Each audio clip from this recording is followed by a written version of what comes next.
Esto era pre. Vamos medio que repetir ya lo que estábamos hablando. Dale. Cuando diga Eli. Bueno.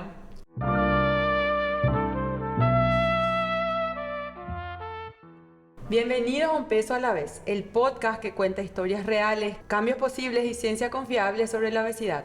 Yo soy la doctora Gabriela Argüello, soy endocrinóloga y te invito a que te suscribas a todos mis canales de Un Peso a la Vez, en YouTube, Spotify, Instagram y TikTok para que estén al tanto. Hoy tengo una invitada súper especial, yo admiro mucho su trabajo, ella es endocrinóloga con especial interés en diabetología y obesidad, jefa del Servicio de Endocrinología del Instituto de Previsión Social, es coordinadora de la Red Integral de Diabetes del IPS y presidenta actual de la Sociedad Paraguaya de Obesidad Médica. Con nosotros Elizabeth Balinotti. Muchas gracias, Gabriela, por la invitación. De verdad me siento honrada con ella y de verdad hablemos de lo que vos digas. Sí, gracias a vos, doctora. Muy feliz de tenerte acá. Tengo certeza que nuestro diálogo hoy les va a poder informar y ayudar a muchísimas personas. Sí. Para comenzar, yo quiero preguntarte un poco tu trayectoria, doctora. ¿Cómo fue llegar hasta acá por todo lo que pasaste? Queremos saber. Bueno, yo soy especialista en endocrinología. Digamos que cuando yo decidí hacer endocrino no había residencia de endocrinología en Paraguay, ¿verdad? Entonces, en ese momento en el Instituto de Previsión Social había una apertura para la creación de residencias. Entonces fui la primera residente en endocrinología del Hospital Central del Instituto de Previsión Social y a su vez del posgrado de endocrinología de la Universidad Católica de Asunción. Entonces, digamos que ahí nació, pero mi amor por la endocrinología nació en el Hospital de Clínicas de la mano tanto del profesor Jorge Jiménez y de la profesora Mafalda Palacios y con la doctora María Celia Menoni del Escano también. Entonces hay mucha historia y mucho esfuerzo detrás de lograr que en Paraguay se abra una residencia de endocrinología que después también se abrió en el Hospital de Clínicas, pero fue en IPS donde, digamos, se hizo por primera vez. Y entonces desde ahí vamos creando un endocrinólogo por año en el Hospital Central, ¿verdad? Y esto hace que haya endocrinólogos por goteo. Pero sí, estamos en eso. ¿Cuándo fue eso, doctora? ¿Cuándo vos fuiste le tenemos alcanzado la primera residente de endocrinología de IPS? Sí, que fue en el 2011 que terminé, creo, sí, por ahí. Y después me fui a Emory con el doctor Guillermo Umpierres en Estados Unidos, en Atlanta, Georgia. Sí. Y volví y empezamos a trabajar muchísimo. Más que nada en la proyección de lo que es actualmente la Red Integral de Atención a la Diabetes del Instituto de Previsión Social, que el año pasado atendió 57.500 pacientes individuales en todo el país y este año pretende llegar a 64.000 pacientes atendidos, ¿verdad? Mediante un entrenamiento protocolizado para los médicos y creando los núcleos de atención a la diabetes y llegamos a 16 departamentos del Paraguay. Realmente tenemos una visión de inclusión y apertura al conocimiento y sobre todo la protocolización de los tratamientos. Sí, y es muy admirable, doctora, porque es así. Por un lado te gusta mucho la endocrinología y todo lo que conlleva la ciencia, pero por otro lado tenés también esa visión de intentar llegar cada vez más a más pacientes. La diabetes, que es una enfermedad tan prevalente en nuestro país y que hayas iniciado una red. Y ya que tocaste ese tema, quiero que me cuentes un poco cómo comenzó y qué es el trabajo que están haciendo para que crezca cada vez más. Bueno, comenzó con la idea de que los pacientes tenían que venir, por ejemplo, de Vallemí hasta Asunción para atenderse de diabetes. Sí. O tenían que cruzar a Argentina para poder comprar la insulina, ¿verdad? ¿Entendés? O sea, no había forma. Estamos hablando también en Concepción lo mismo, en Pedro Juan también. Hasta en Villarrica, ¿verdad? Sí. La gente tenía que venir y nosotros éramos poquísimos. Entonces, desde el Servicio de Endocrinología se creó el posgrado de diabetología de la Universidad Católica y ahí se formaron 120 diabetólogos que eran realmente parte del Instituto de Previsión Social y ellos se distribuyeron por todo el país. Okay. Ese fue el comienzo, ¿verdad? Sí. Pero después resultamos que éramos pocos y entonces empezamos también a entrenar a internistas y a médicos de familia en protocolizar el tratamiento de la diabetes y ahí llegamos a más lugares. Sí. Entonces, ese es nuestro plan, ¿verdad? O sea, hacemos un proyecto que es grano a grano, pero estamos convencidos de que funciona. Hemos disminuido los costos de atención por paciente en IPS y también se han disminuido las complicaciones, las internaciones. Y es un trabajo mancomunado, no solamente entre los médicos, sino también nutricionistas, psicólogos, enfermeros, el personal administrativo y el apoyo de las autoridades, porque sin esto no se puede. Sí, y es muy lindo porque creció y ver que pacientes ahora no necesitan viajar hasta Asunción y que tienen, y la IPS cuenta también con medicamentos para poder tratar y esos medicamentos llegan hasta las otras ciudades también. Ellos tienen más que ir a otro lado. Ya no se tienen que ir, no tienen que venir. Y eso hace realmente la diferencia. Sí. Y la otra cosa que nosotros estamos convencidos que hace la diferencia es la educación médica continua. Es no solamente darle diabetes, sino hablar también sobre, no sé, aterosclerosis, sobre obesidad, sobre dislipidemia, sobre hipertensión, que son las enfermedades más prevalentes en el país. Entonces, de esa manera nosotros hacemos que los médicos que están, no sé, ponerle a 800 kilómetros, a 300 kilómetros, tengan la misma formación que nosotros que estamos acá, digamos que un poco más imbuidos con todo lo que es lo nuevo en la ciencia. Sí. Y de esa manera abrimos, en vez de cerrar, abrimos la educación médica continua a todos los que quieran estar realmente actualizados. ¿Cuándo empezó toda esta red? O sea, ¿cuándo hubo este cambio en el tratamiento de diabetes de Paraguay? Porque es algo histórico, es tipo un hito. En el 2018 empezó la red, ¿verdad? La red integral de atención a la diabetes de IPS empezó en el 2018, pero las tratativas, digamos, el comienzo mental fue desde el 2012, porque no teníamos especialistas en diabetología. Entonces lo que fuimos es creando los especialistas en diabetología y después estuvimos preparados para hacer la red. Antes no podíamos. Entonces tratamos de trabajar siempre con un plan a largo plazo, como ahora mismo estamos haciendo también con ESPOMED, que es la Sociedad Paraguaya de Obesidad Médica, que también fue inaugurada y vos sos también socia fundadora. Así mismo, y también te felicito por esta iniciativa, doctora, y explicar un poco que la obesidad y la diabetes están demasiado relacionadas, ¿verdad? O sea, hoy en día es imposible no hablar de obesidad cuando una persona tiene diabetes, ¿verdad? Entonces la importancia también de no cambiar, pero juntar los focos de tratar diabetes, pero no olvidarse de la obesidad. Asimismo, también hacemos el paralelismo que tenemos entre la diabetes y la obesidad. Por un lado, de los pacientes que tienen diabetes tipo 2, más o menos el 80-85% padece obesidad.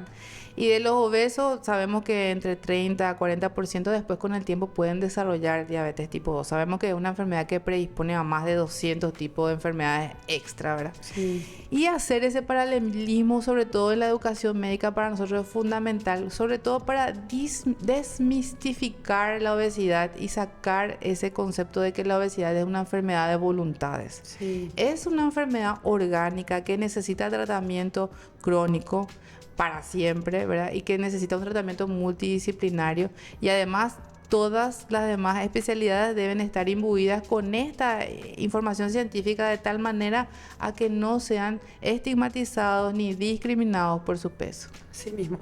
Y ahí aprovechando, doctora, ¿fue esto lo que te motivó a crear una sociedad? ¿Cuál es tu objetivo y, o sea, cuáles son tus metas por haber creado esta sociedad paraguaya de obesidad médica? Bueno, la primera y principal es hacer una apertura y poner el tema de la obesidad en todas las especialidades médicas, ¿verdad? Por ejemplo, los traumatólogos, los reumatólogos, los cardiólogos, los fisiatras, los nutriólogos, ¿verdad? Los endocrinólogos, por supuesto, y todas las los geriatras también, estar hablando sobre la obesidad y entendiendo que cada especialidad a su vez tiene un enfoque particular de los pacientes con obesidad, ¿verdad? Y cada uno, incluso los de terapia intensiva, los emergentólogos, todos tienen que estar preparados para esta enfermedad que tiene una altísima prevalencia. Más del 32% de la población paraguaya tiene obesidad, y si juntamos el sobrepeso con la obesidad es casi el 70% de la población paraguaya. Entonces, primero que nada es evitar que haya un solo grupo cerrado que maneje la enfermedad y que no digamos, disemine el conocimiento, sino que se disemine y que se pueda trabajar en conjunto. Y por otro lado, también visibilizar para los pacientes. Esto que vos estás haciendo para mí es un trabajo maravilloso, porque entonces los pacientes entienden que ellos no están solos en esto, sino que existe todo un equipo, un gran grupo de profesionales trabajando para mejorar la vida de ellos. Sí, y es como que hablar un mismo idioma, ¿verdad? Ser un denominador común en lo que se refiere a la obesidad. Sí. Porque así como ya estamos hablando un poco antes, te digo que el estigma de la obesidad tiene varias maneras otra vez. Una es el propio paciente obeso, que de por sí ya se siente responsable por su enfermedad, ya le cuesta buscar ayuda, cree que él puede solo, no entiende lo que le pasa. El propio médico que no le habla al paciente sobre la obesidad, como decir, se va a un especialista como un traumatólogo o un reumatólogo y a veces le ve al paciente que es obeso, pero no le habla de su peso porque piensa que tal vez no quiera luego saber de su peso, y el propio paciente le cuesta hablarle.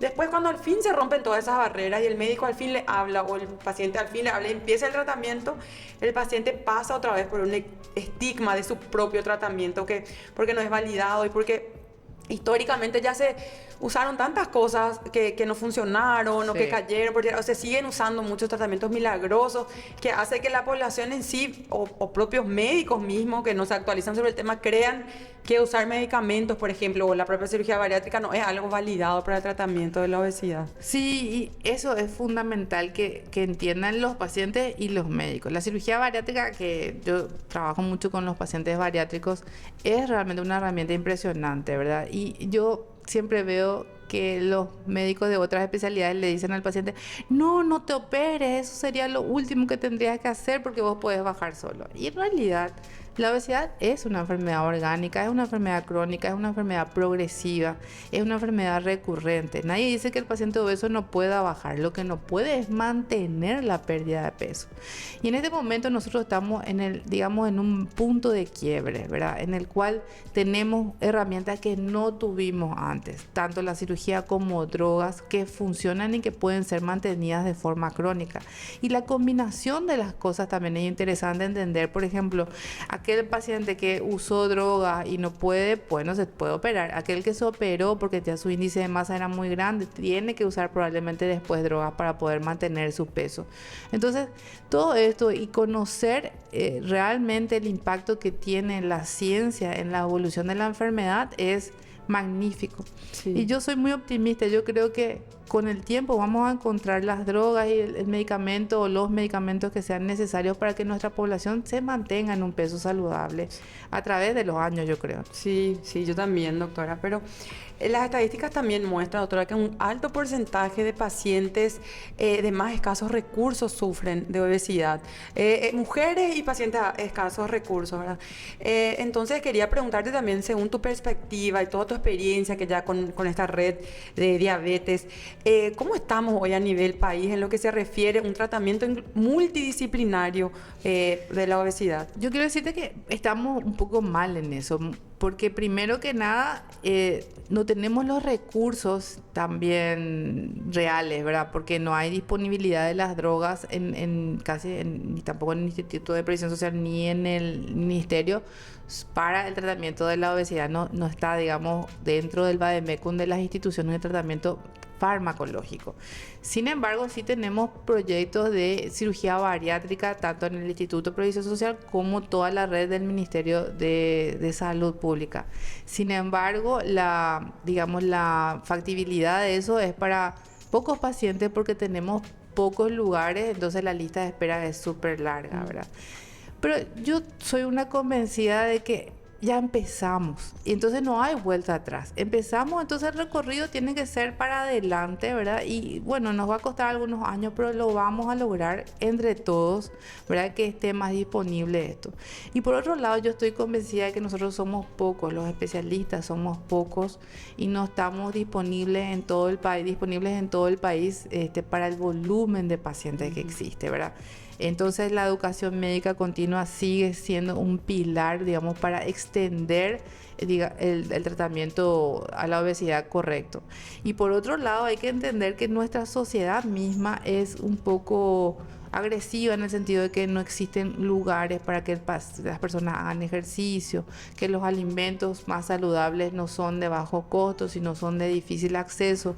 Por otro lado, la comida chatarra, por decir así, la ultraprocesada, está demasiado disponible y a muy bajo costo. Y por otro lado, la educación de la población sobre el consumo de los carbohidratos simples y de la forma en que hay que alimentar a los niños también es preocupante. Sí. Entonces, va por ahí. En realidad hay demasiadas aristas tiene este problema, pero nos tenemos que enfocar en algo, ¿verdad? Sí. Entonces, enfoquémonos en una cosa por vez, si es que podemos, y después mi idea, ¿verdad?, es que aquello que nosotros hicimos, con quienes hicimos educación médica continua, elijan otra arista y entonces vayan por esa arista porque así únicamente para apoyarnos entre todos, porque si no, esto no puede ir. Sí, primero resaltar, doctora, ver qué complejo es el problema de la obesidad. Sí. O sea, cuánto las políticas públicas hacen parte, o sea, a veces pensamos hasta de la violencia tiene relación porque la gente, qué sé yo, los niños ya no salen a jugar a los parques porque los padres tienen miedo porque pasa algo. O hace poco una mujer en Iguazú fue agredida. Un abuso físico, o sea, imagínate, entonces ahí qué pasa, muchísimas personas que de repente se iban a hacer actividad física ya no se van más. Sí. Entonces ahí el problema es tan complejo que como decís vos, si es que nos vamos a mirar como un todo, te desesperás. Pero qué lindo también tener esa iniciativa de decir, bueno, ok, pero si vamos a mirar todos los problemas y no vamos a hacer nada, vamos a empeorar. Entonces vamos a enfocarnos en algo y empezar y hacer. Porque a veces el paraguayo también, y yo hablo, quiere mirarnos a la parte, pero estamos luego todo mal, pero la política mal, pero no hay plata. Pero sí, pero algo también se está haciendo, o sea, por algo se está empezando. Exacto. Para intentar mejorar y ver que mi intención también es que la gente de escasos recursos vea, ¿verdad?, dónde informarse, qué ver, dónde buscar ayuda, saber que hay, por ejemplo, maneras de llegar a la cirugía bariátrica, si bien hay filas enormes, pero existe esa posibilidad. Exacto. Que pueden buscar ayuda y ir y ver. Y me imagino que hay también, no sé si tienen acceso a nutricionistas. Tenemos nutricionistas, tenemos psicólogos, tenemos fisiatras, tenemos ese tipo de cosas, existen, ¿verdad? Sí. Claramente. Yo, la verdad, mi sueño es que en todo el país haya, o sea, que no la gente, la descentralización de la atención a la salud es lo que nosotros tenemos que preconizar, ¿verdad? Y sobre todo no creernos que somos los únicos y que tenemos todas las respuestas, sino que existen gente maravillosa. En Encarnación, te quiero decir, los médicos que están en Encarnación son impresionantes, estudiosos, maravillosos, están realmente son top en lo que es ciencia basada en evidencia. En Ciudad del Este lo mismo, hay médicos impresionantes. Y en Villarrica, no te quiero decir impresionante. Entonces, yo siempre veo a Pedro Juan también, ahora que me estoy acordando quiénes están ahí, ¿verdad? Entonces, una de las funciones también de Expomed va a ser visualizar a todos los profesionales que están trabajando en todo el país, de tal manera que podamos ver que en realidad hay mucha gente trabajando en obesidad y en sobrepeso y que hay más recursos disponibles de lo que nosotros pensamos acá en Asunción, que creemos que somos el ombligo del mundo, no solamente el ombligo de Paraguay, sino del mundo somos el ombligo, y no es así. Sí, hay que... En Caguazú también, yo soy caguaseña, en Caguazú hay mucha gente capacitada para que no te olvides que recuerdas. En Caguazú también, Paraguarí también. Sí. Estoy pensando más en que, sí, realmente hay en todos lados de nuestros servicios de endocrinología del Hospital Central. Por ejemplo, tenemos endocrinólogas que han sido formadas por la Universidad Católica y IPS Hospital Central, servicio endocrino, en Concepción, en Encarnación, en Ciudad del Este y en Villarrica, ¿verdad? Entonces estoy pensando nomás, estas chicas o estos médicos que son realmente especialistas de primera, ya están en sus lugares originarios trabajando por esa población. Y bueno, sabes el cambio que crean. Entonces, para mí es hasta emocionante esto, ¿verdad? Y no por eso tenemos nosotros menos pacientes. Es al revés. Todo lo que trabajamos en esto, cada vez tenemos más pacientes. No es que vamos a tener menos pacientes porque nosotros le ayudemos, le enseñemos o no solo compartamos el conocimiento y crezcamos mutuamente, ¿verdad? Porque sería muy soberbio decir que nosotros enseñamos. No, bajamos la información y todos nos nutrimos mutuamente de la información científica y, por supuesto, de las guías validadas internacionalmente. Porque lo que no nos gusta es el chantismo. Y eso está muy mal, porque la gente paga fortuna para ponerse, por ejemplo, suero fisiológico y, no sé, pensar que eso le va a cambiar algo. O ponerse los pellets, que también ahora vemos que no son buenas ideas. O sea, hay que basarse en la evidencia científica para poder hacer el bien y no el mal, porque recordemos que podemos crear grandes problemas a los pacientes nosotros mismos. Exactamente. Una de las cosas que quiero resaltar, doctora, es una frase que me viene escuchándote y que dice: no existe mejor manera de aprender que enseñando, ¿verdad? Y a veces querer uno privarse de esos conocimientos o de esos estudios para uno mismo, en realidad yo creo que no le ayuda, porque enseñar mismo le puede hacer crecer, ¿verdad? Exacto. Y segundo, la medicina basada en evidencia. Yo creo que hoy estamos viviendo un momento crítico de la medicina, porque existen muchas conductas y lastimosamente ahí entra un poco el tema de la obesidad, porque siempre se venden productos milagrosos prometiéndole al paciente que le va a cambiar la vida, ¿verdad? Y la obesidad hoy está cambiando mucho. La ciencia de la obesidad, estamos viviendo una revolución. Vos sabrás mejor que yo, porque estás más tiempo que yo en este mundo, cómo fue cambiando y cómo también para nosotros es alentador ver que están viniendo tratamientos un poco más seguros y también con mejores resultados, ¿verdad? Pero ¿cuánto todavía continúa tratamientos que no son validados por la ciencia y que le hacen promesas a los pacientes? Y yo siempre digo, doctora, terminan perjudicando, porque ahí el que realmente necesita y el que realmente se puede beneficiar con lo seguro que se viene, tiene miedo, ¿verdad? No acude o no usa porque tiene miedo por las otras cosas que están por ahí. Claro, totalmente. Y sobre todo, como decís vos, tienen que ser tratamientos validados y tiene que haber algún mecanismo también de control de estas cosas, ¿verdad? Porque desde la semilla de no sé qué cosa, que también te hace bajar de peso supuestamente, hasta estos sueros que ahora están muy de moda, necesitamos que haya una prueba de seguridad, ¿verdad? Y de no toxicidad, o sea, no es al revés, que nosotros tenemos que demostrar que no funciona. Ellos tienen que demostrar que funciona. ¿Con qué? Con bases científicas validadas. Y ahí recién nosotros podemos decir, bueno, sí, esto puede usar con seguridad. Y decime, incluso los medicamentos que nosotros estamos utilizando ahora, desde la fentermina, el bupropión más naltrexona, o la fentermina más el topiramato, o algún análogo del GLP-1, todos tienen efectos colaterales que tienen que ser, digamos, indicados, por lo tanto, por especialistas que sepan manejar y sepan a quién darle, a quién no, en cómo darle, en qué dosis, en qué momento, cuánto debe ser, cómo debe ser la progresión del tratamiento. Todo eso no es algo tirado de los pelos, tiene que ser hecho con mucha responsabilidad.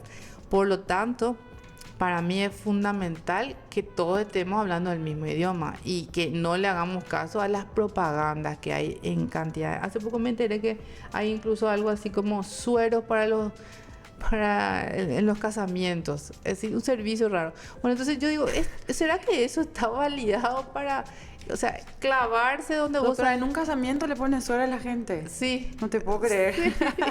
Sí. Pero atenderle, o sea, digo nomás, ¿te acuerdas de esta filocoxemia que puede ocurrir por una punción mal hecha y que puede llevar a una vegetación y producir una endocarditis bacteriana, por ejemplo, simplemente por una punción de una vena, ¿verdad? Claro. O sea, digo nomás, hay que ser muy cuidadoso con lo que uno va a consumir y mucho menos con lo que se va a poner en las venas o lo que se va a inyectar, ¿verdad? Entonces, ahí es donde va la conciencia, y por eso todo lo que sea podcast y todo lo que sea educación para la población es tan fundamental. Claro, y decirle a nuestros oyentes, ¿verdad?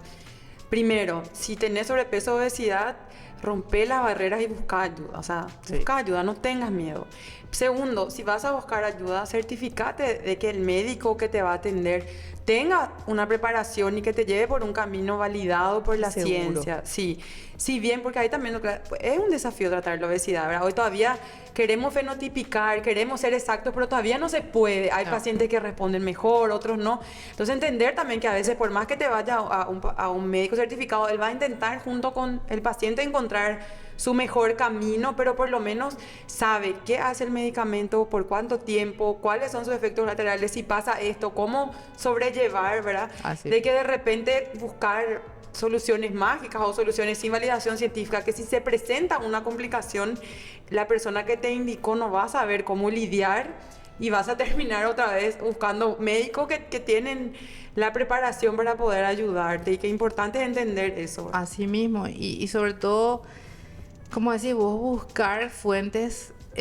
adecuadas, por un lado. Y por otro lado, entender que no hay, como es una enfermedad crónica, no hay una solución definitiva. Es decir, llegaste a tener 90 kilos, bueno, ese es tu punto de equilibrio en este momento y probablemente podés bajar hasta tener 60 kilos, pero el cuerpo va a intentar volver a llegar a 90, pero va a 94 esta vez, ¿entendés? O sea, porque se trata de equilibrar. Entonces, siempre yo le digo a los pacientes, tenemos que bajar y tenemos que hacer lo posible por mantenernos en este lugar. Sabemos que va a haber una pequeña subida, pero no volver a aquel peso, porque también el metabolismo cambia. Bueno, todo ese conocimiento profundo de lo que sucede en los pacientes que viven con obesidad debe estar disponible para todos. Yo eso estoy convencida que ahí está el asunto. Cuanto más gente conozca, cuanto más especialistas de diferentes, por ejemplo, los flebólogos, y ni qué decir los traumatólogos, ya dijimos, ¿verdad? Pero todos deberíamos conocer perfectamente. Te cuento que el episodio anterior es con una cirujana plástica y yo me sorprendí positivamente cómo ella tenía ya conocimiento sobre la obesidad, porque ella decía, por ejemplo, yo no le puedo operar a un obeso. El obeso tiene que primero perder peso, sí, para que ahí yo le pueda hacer o una lipo o después, obviamente, la dermo, todo. Y que yo necesito de un equipo, pero yo gozaba por dentro de felicidad al ver a un profesional que no tiene nada que ver con la obesidad, sí, ya teniendo esa mirada, ¿verdad? Yo necesito, sí, que mi paciente pierda peso primero, que tenga una nutri, que haga ejercicio, ¿verdad? Y esa tendría que ser la visión de todos. Por ejemplo, un traumatólogo, ¿verdad? Que sí, opera tanto problemas de columna, rodilla, cadera, sí, ¿verdad? Que vos sabés que no pueden ponerse su prótesis o la prótesis deja de funcionar bien porque el paciente subió mucho de peso. Todo eso, sí, debe ser evaluado realmente y sobre todo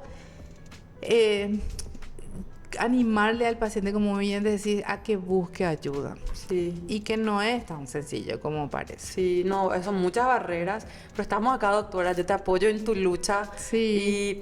Y aprovechar un poco también, quería preguntarte si vos tenés alguna historia personal con tu peso, sí, ya pasaste por algo, si trabajar con esto te llevó por algunos caminos. Bueno, yo misma soy, sí, paciente con obesidad, lucho con esto, es una enfermedad de verdad crónica, ¿verdad? Entonces, yo soy paciente bariátrica, yo uso análogos GLP-1, sí, todo lo que la ciencia permite. Claramente, sí, yo siempre me río con los colegas más jóvenes que, doctora, tenés que entrenar, no sé qué, sí, el entrenamiento.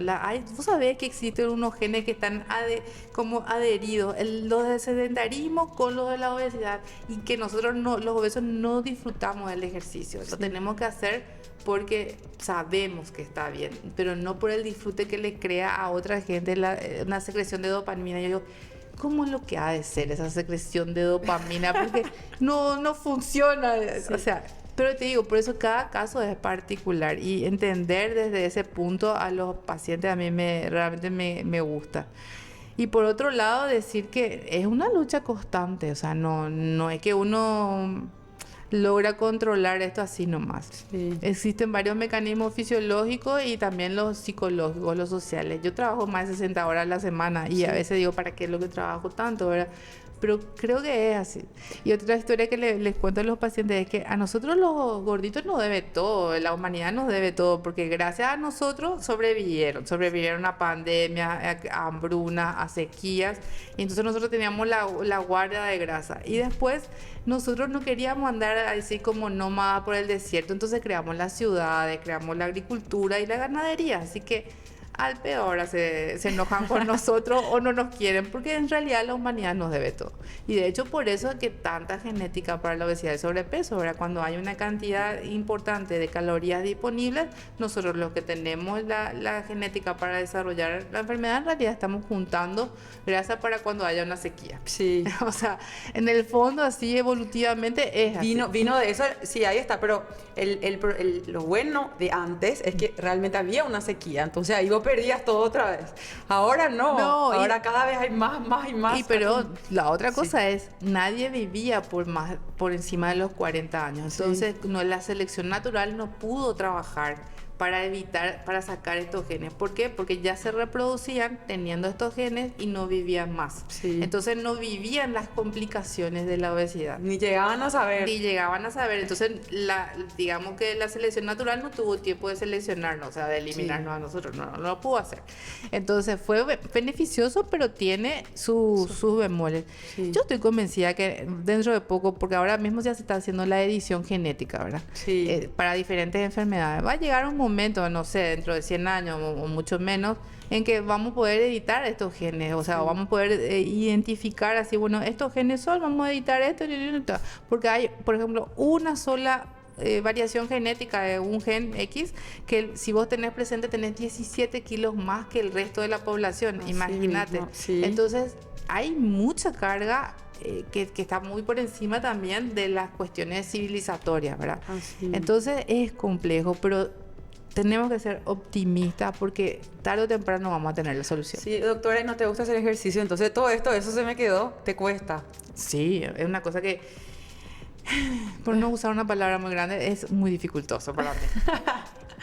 Sí, y cuando tengo oportunidad de estar en mi casa, yo prefiero descansar. Así. Entonces, es muy simpático, pero haces igual, ¿o pero no? hago caminatas y nada. Yo tengo la premisa de que hay que ser amable con el cuerpo. Porque hacer cosas muy intensas me duele. Físicamente me produce dolor. Entonces, yo siempre, y vas a escucharle a los obesos que te dicen, no, pero a mí me duele. Y de verdad produce dolor, no placer. Entonces es así una lucha constante también. Una lucha, pero por eso el conocimiento. O sea, si uno no está convencido de nada, o sea, nada luego, ¿verdad? Pero si estás convencido, bueno, empezás a hacer y haces yo muy amablemente con el cuerpo. Respetando también tus límites. Eso también es bueno, doctora, dejar el mensaje de que el obeso, cuando la persona con obesidad, yo me corrijo todos los días también, porque ese es un problema, como nos referimos a ellos. La persona que sufre de obesidad no tiene que ser muy exigente consigo mismo, permitirse ir haciendo las cosas un peso a la vez, que es el nombre del podcast. Así mismo, un peso a la vez, y es también una acción a la vez, porque no es tan sencillo. O sea, nosotros y es simpático, lo que vivimos con esta enfermedad, no nos damos vuelta a mirar los carbohidratos. Vemos así los carbohidratos y luego. Sin embargo, nosotros le miramos a los delgados, yo personalmente le miro a los delgados no miran la comida. Porque ellos no tienen su GLP-1 alto, nosotros no tenemos bajo, entonces es algo natural en nosotros y por eso hay que ser paciente y aprendiendo. Bueno, no, estos carbohidratos, como estos carbohidratos secretan una gran cantidad de insulina, me produce mucho placer y quiero seguir comiendo. ¿Entendés? Entonces, al explicarle eso al paciente, deja de comer los carbohidratos simples, así la harina, ¿no? Que está muy, muy, muy calórico y va cambiando su punto de vista. Entonces, para mí, te digo, todo va por saber, conocer, conocimiento y entender después, y después adquirir y probar con uno mismo, ¿verdad?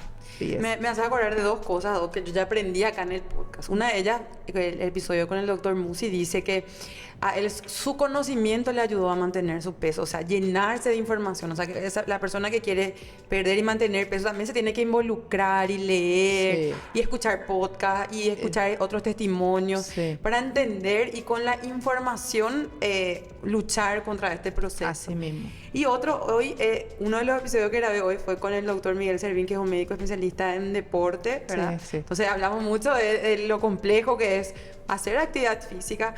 Y él dice que también habló de la palabra disciplina, que la persona que sufre obesidad, está en tratamiento, no tiene que esperar que le guste, no tiene que esperar que quiera irse, sino que simplemente se tiene que ir Pero ahí yo complemento con lo que vos decís, que dijiste que es respetando también sus límites. Siendo amable consigo mismo. Porque nosotros somos muy amables con el resto y muy exigentes con nosotros. Sí. Y al no llegar a las expectativas que tenemos con nosotros, nos produce una frustración tan grande que hace otra vez que tiene muchísimas consecuencias. Y entre ellas, una de las consecuencias es la autodiscriminación. Sí. ¿Entendés? Entonces, el entender esto profundamente como realmente es así.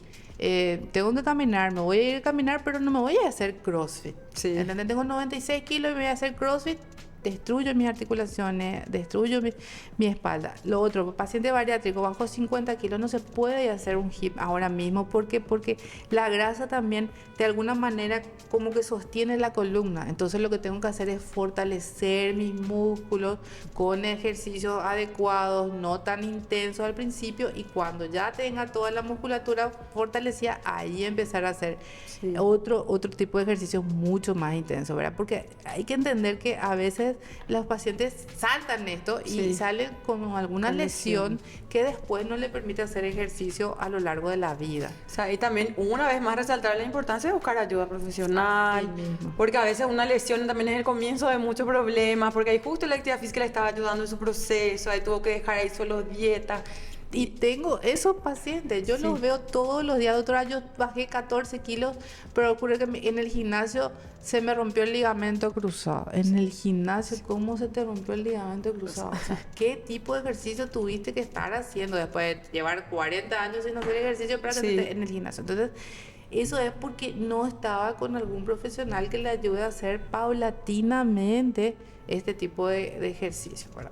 Pero esto es para nuestra población muy, digamos, para la población que tiene medios, porque para la población en general, que a la que nosotros también queremos llegar, yo siempre les digo, es hacer pesos livianos. O sea, tenemos en YouTube muchos canales.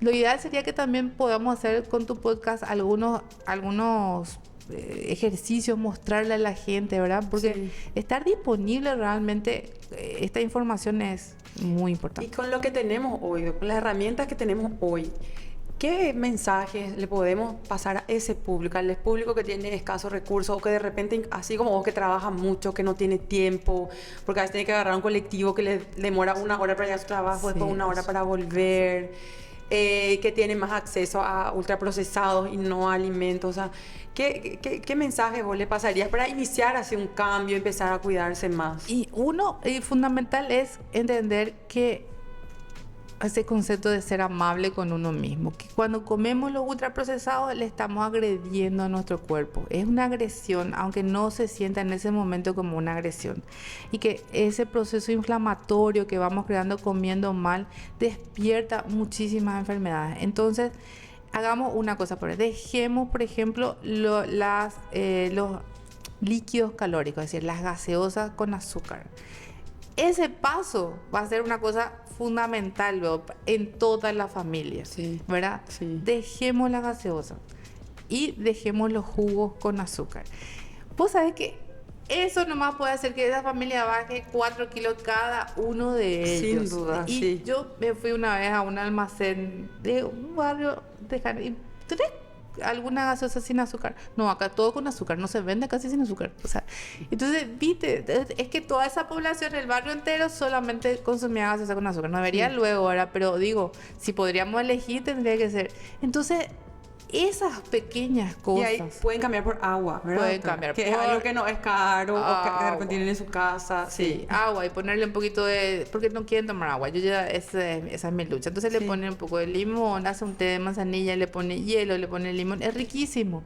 Y van cambiando, ¿verdad? Entonces, si logramos con este podcast que dejen de consumir líquidos calóricos, y eso incluye el alcohol. El alcohol es o sea, toda la cerveza, los vinos, eso también tienen demasiadas calorías que son vacías. Y encima sabemos ahora mismo que el alcohol no tiene dosis segura, que daña el cerebro, que te predispone a demencia, que, en fin, miles de cosas que sabemos.